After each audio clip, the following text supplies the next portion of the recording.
रात के 12:35। हिमाचल का सुनसान रोड, घना जंगल और अकेला राहुल। और उसके बाद जो हुआ वो राहुल ने कभी सोचा भी नहीं था, और ना आपने कभी ऐसा इमेजिन किया होगा। आज का जो रियल इंसिडेंट मैं आपको बताने जा रहा हूँ वो राहुल नाम के एक लड़के का है जिसकी उम्र अभी 27 साल है। उसके साथ ये इंसिडेंट 2024 में हुआ था जब वो 25 साल का था।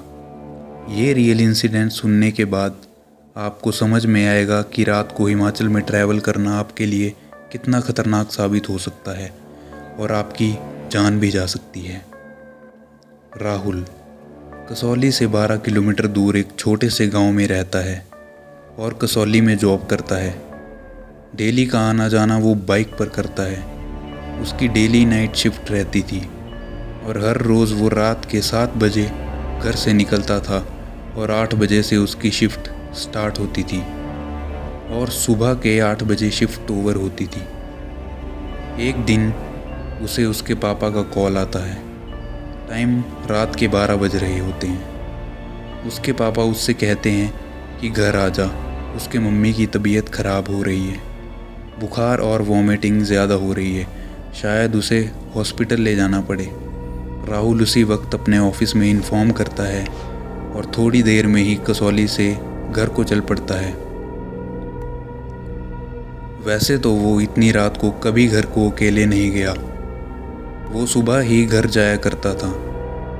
राहुल कहता है दिसंबर का महीना था, ठंड बहुत पड़ रही थी। वो बाइक स्टार्ट कर रहा था और बाइक ठंड की वजह से जाम पड़ गई थी, जिस वजह से वो बार बार बंद पड़ रही थी। थोड़ी देर बाद जब बाइक स्टार्ट होती है तो वो अपने घर की तरफ निकल पड़ता है। वो बताता है कि ठंड इतनी ज़्यादा थी कि ग्लव्स के अंदर भी उंगलियां सुन्न पड़ रही थी। उस रोड के दोनों तरफ घना जंगल है, कोई स्ट्रीट लाइट भी नहीं है, सिर्फ उसकी बाइक की हेडलाइट और इंजन की आवाज़। उसने 3-4 किलोमीटर ही क्रॉस किया होगा और बीच रास्ते में अचानक बाइक झटके से बंद हो गई, जैसे एकदम से इंजन जाम पड़ गया हो। काफ़ी बार स्टार्ट करने की ट्राई की, बाइक स्टार्ट नहीं हो रही थी। उसने अपना फ़ोन निकाला तो देखा कि फ़ोन में नेटवर्क नहीं आ रहे थे और फ़ोन की बैटरी भी 6% बची हुई थी। टाइम 12:35। राहुल गुस्से से कहता है कहाँ फंस गया यार, इसको भी अभी बंद होना था, और फिर से बाइक स्टार्ट करने लग गया। घर अभी 7-8 किलोमीटर दूर था। उसे एक तो अपने मम्मी की टेंशन हो रही थी, ऊपर से सुनसान रोड, घना जंगल और गहरा अंधेरा। उसको थोड़ी घबराहट भी होने लग गई और सोचने लगा कहीं से कोई जानवर ना आ जाए। वो जल्दी जल्दी बाइक स्टार्ट करने की कोशिश करने लगा। स्टार्ट हो जा, स्टार्ट हो जा, और ज़ोर से बाइक की टंकी पर हाथ मारता है। वो सोचता है कि बाइक को ऐसे ही ले चलता हूँ चलाकर। वो जैसे ही बाइक को आगे ढकेलने लगा, उसे उसी वक्त जंगल की तरफ से कुछ फुसफुसाहट की आवाज़ सुनाई देती है, जैसे कोई कुछ फुसफुसा रहा हो। आवाज़ बहुत ही कम थी और उसे समझ नहीं आ रहा था कि ये आवाज़ किसकी है, पर उसने इग्नोर किया और बाइक को धीरे धीरे आगे धकेलना शुरू कर दिया। तभी जंगल के अंदर से हल्की सी आवाज़ आई। वो एकदम से चौंक गया। उसने आसपास देखा, कोई नहीं है। उसने सोचा कि मैं थक गया हूँ, इस वजह से ऐसा हो रहा है, और वो इग्नोर करता है और चल पड़ता है। जैसे ही दोबारा चलने लगा, उससे दोबारा आवाज़ आई, राहुल मदद चाहिए। उसकी सांसें उसी वक्त रुक गई।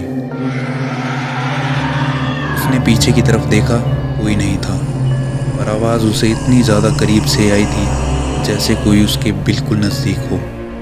उसने फ़ोन की फ्लैश ऑन की और चारों तरफ देखा। कुछ नहीं था, सिर्फ पेड़ और धुंध और घना अंधेरा। उसने फ्लैश ऑफ की और बाइक की तरफ जाने लगा। उतने में दोबारा उसके कान के बिल्कुल पास फुसफुसाहट सुनाई दी। कहाँ जा रहा है राहुल? उसने जब ये सुना, उसकी बॉडी ने काम करना बंद कर दिया। उसकी बॉडी सुन्न पड़ गई। उसने पीछे मुड़कर देखा और वही राहुल की सबसे बड़ी गलती थी। जंगल के बीच एक इंसानी शेप खड़ी थी, ना चेहरा ना आंखें, बस एक काली परछाई।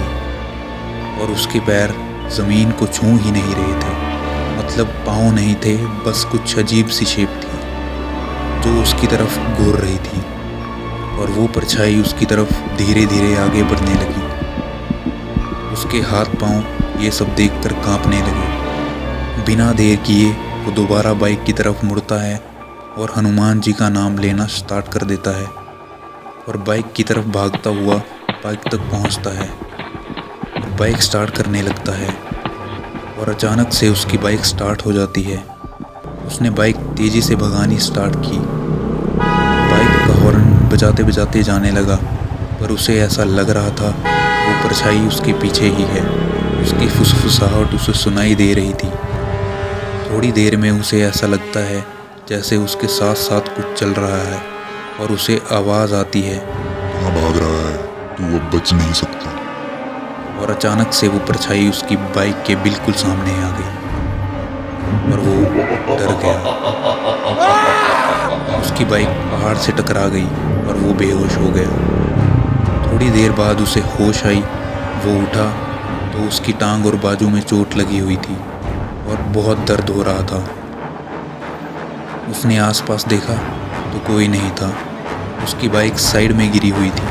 उसने बाइक खड़ी की और स्टार्ट करके घर को चल गया। घर पर उसने कुछ नहीं बताया। मम्मी के पास गया तो उन्हें थोड़ा फीवर था। उसकी मम्मी ने कहा कि मैं ठीक हूँ, तू आराम कर। उसके पापा ने कहा कि मैंने इसे बुखार की दवाई दे दी है, अभी थोड़ी देर से ये ठीक लग रही है, अगर तबीयत ज़्यादा ख़राब होती है तो डॉक्टर के पास ले चलेंगे। राहुल थोड़ी देर तक उनके पास बैठा रहा। जब उन्हें नींद आ गई तो वो भी अपने रूम में आ गया। उसने अपनी चोट को देखा और उस पर दवाई लगाकर सोने लगा, पर उसे वही शैडो बार बार ध्यान में आ रही थी। आंखें बंद करते हुए भी वही दिखाई दे रही थी। अगले दिन राहुल को भी बहुत तेज़ बुखार हो गया। उसके मम्मी ठीक हो गए थे। राहुल को वो दवाई देते हैं, पर उसका बुखार कम नहीं हो रहा था और बॉडी पूरी गर्म पड़ रही थी। उसके घर वाले डर जाते हैं और अगले दिन डॉक्टर के पास ले जाते हैं। डॉक्टर दवाई देता है, पर 4-5 दिन तक दवाई खाने पर भी कोई असर नहीं हो रहा था। घर के आसपास भी लोगों को पता चल गया था कि राहुल की तबीयत काफ़ी ख़राब है, तो लोग उससे मिलने के लिए उसके घर पर आए हुए थे। उनमें से ही एक गांव के एक आदमी ने राहुल के पापा को कहा कि अगर ये ठीक नहीं हो रहा है, दवाइयों का कोई असर नहीं हो रहा है, तो ये कुछ और हो सकता है। तुम्हें देर नहीं करनी चाहिए, इसे किसी बाबा या जो माता और देवता के गुर होते हैं उनसे चेक करवा लो। पास के ही एक गांव में एक माता के गुर हैं, उसको एक बार दिखा लो। राहुल बताता है कि मेरी उस वक्त हालत इतनी ख़राब हो चुकी थी कि मुझसे कुछ बोला तक नहीं जा रहा था। वो कहता है कि जब जब रात होती थी तो उसे वही शैडो अपने पास खड़ी हुई नज़र आती थी और कहती थी, मैंने कहा था ना कि तू मुझसे नहीं बच सकता और मैं तुझे अपने साथ लेकर जाऊंगा। राहुल बहुत कोशिश करता था चीखने चिल्लाने की, पर उसकी आवाज़ नहीं निकल पाती थी। कभी वो परछाई उसके पास खड़ी रहती थी और कभी उसकी छाती पर दिखाई देती थी। सोचिए, अगर ये सब डेली रात को आपके साथ हो और आप कुछ बोल नहीं पाएँ तो आपका क्या हाल होगा। राहुल की हालत काफ़ी ख़राब हो चुकी थी। वो ना कुछ खाता था ना पीता था और ना ही कुछ बोल पाता था। उसके पापा उसे उन्हीं गुर के पास ले जाते हैं। माता के गुर जब राहुल को देखते हैं वो उसी वक्त बता देते हैं कि इस पर किसी का साया पड़ गया है जो इसे अपने साथ ले जाने आया है। वो राहुल के पापा से कहते हैं, तुम इसे टाइम से यहाँ लेकर आ गए, अगर थोड़े दिन और लेट हो जाते तो ये शायद ना बच पाता। अब तुम चिंता मत करो, मैं उसे कुछ नहीं होने दूंगा। उसके बाद गुरु उसे माता के मंदिर में लेकर जाते हैं और कुछ मंत्र वगैरह और कुछ क्रिया करते हैं। राहुल को वो ताबीज़ बनाते हैं, उसका झाड़ा करते हैं और कुछ चीज़ें खाने के लिए उसे दी जाती है, जैसे सरसों के दाने। गुरु ने उसके पापा से कहा था जहाँ यह सोता है उसके बेड के चारों तरफ तांबे की कीलें लगाई जाएं और घर के दरवाजे खिड़कियों में सरसों के कुछ दाने रखने को कहते हैं और 3 दिन तक घर से बाहर निकलने को मना करते हैं। उसके घर वाले बिल्कुल ऐसा ही करते हैं। 3 दिन बाद वो दोबारा गुरु के पास जाते हैं। राहुल अब पूरी तरह ठीक हो चुका था। वो उन्हें धन्यवाद देते हैं। राहुल उन्हें कहता है कि उनकी वजह से उनकी जान बच गई। गुरु से कहता है तेरी जान माता रानी ने बचाई है, धन्यवाद करना है तो उनका करो। इस इंसिडेंट के बाद राहुल ने नाइट शिफ्ट छोड़ दी और रात को अकेले ट्रैवल कभी नहीं किया।